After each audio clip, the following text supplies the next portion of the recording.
Well, I'm sure there are plenty who will remember this wheel.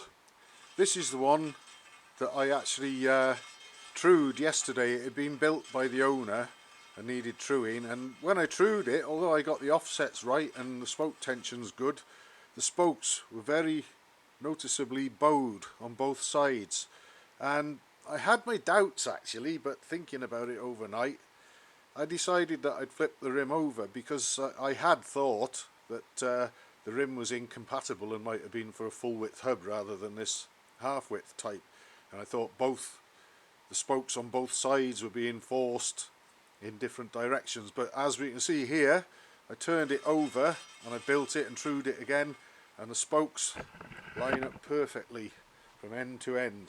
So I'm happy with that, and I'm glad I did it. I spoke to the owner and confirmed that this rim was actually the rim on this wheel before, so obviously that was a strong indication that flipping it over might work, and it certainly did.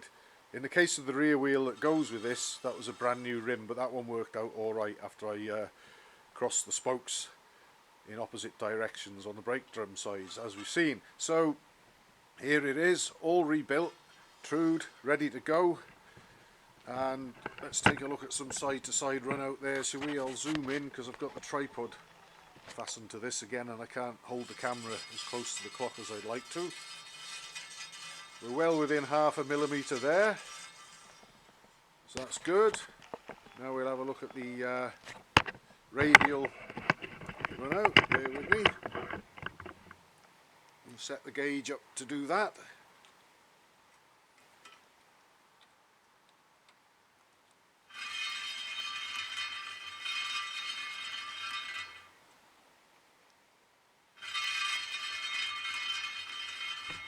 Hopefully we can see that there. I'll zoom in again, see what we got. And with a blip, we're about 0.5 millimetre again there, so I'm happy with that once more. And next up, some music. 18 spokes aside, obviously, here we go.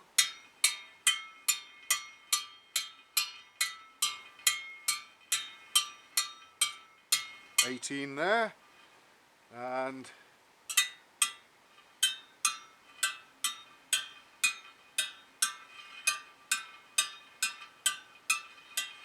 $18 there, all playing even sounds as far as I can make out. So finally I can rest with a clear conscience that this wheel is okay now. It surprised me in this case that flipping the rim over actually sorted the problem. I had my doubts about that, I admit, but as it was, it certainly drew some comments, and I thought, well, I'd best see what I can do with this. Spoke to the owner and he agreed I could spend the extra time on it and flip the rim over, and it's all come good. And incidentally, on wheels where you get the spokes bowed because they are built incorrectly, and I have seen a few wheels around like that, including, like I said, on racing machines, the spokes, when they break, more often than not, break at the hub end rather than the nipple end, even when in the cases of wheels where the spokes are bowed like that. So I just thought I'd point that out, but this is much better. This is how it should be. Finally, it's ready to go back to its owner. The offset is right, everything's right, the run out's good. So that is another one done at last.